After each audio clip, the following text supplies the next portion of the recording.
Huntington's, it's already a rare disease. Only 1 in 10,000 people has it. And then juvenile Huntington's is only 10% of those people who have Huntington's. So we are introduced to a rare disease in our family, and then somehow my sister gets an even rarer form.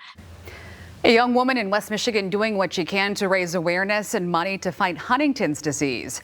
It's a degenerative brain disorder impacting her grandfather, dad, and claiming the life of her younger sister last year. We first introduced you to Shelby Lentz back in January 2019 as one of our Pay It Forward Persons of the Month.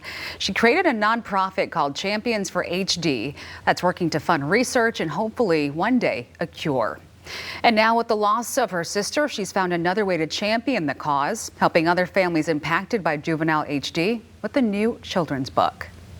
It was a whirlwind. I repressed a lot of the emotions for so long. Huntington's disease has already taken so much from Shelby Lentz. About 6 months to a year before I finally came to terms with my diagnosis, and just been trying to champion the silver linings ever since then. Shelby is living with the knowledge she will develop Huntington's one day, the same disease that took her younger sister Brianna at just 14 years old. Watching her decline was the hardest thing I've ever seen because a year after her diagnosis, by the time she was 12, she had a feeding tube.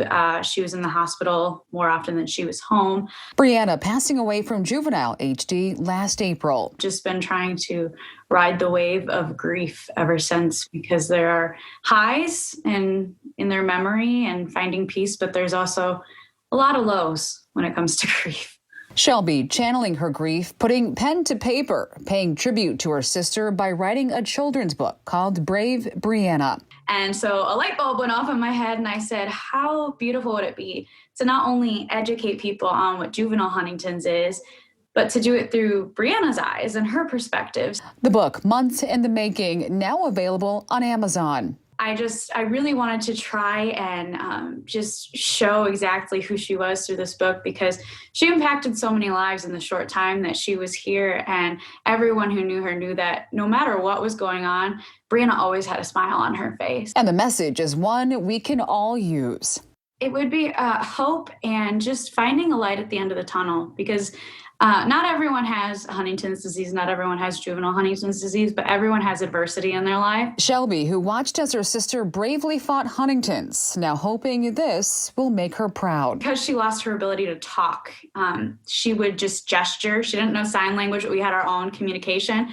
So she would always do thumbs up and thumbs down to tell us that she was really digging it or she was not happy. And someone commented after I posted this and said, I bet you she's giving you a big thumbs up from heaven right now. And I couldn't have thought of a more perfect comment than that. Shelby's goal is to be able to donate this book to libraries and schools in the future. We've linked more information about Brave Brianna and Champions for HD right now in this story at fox17online.com.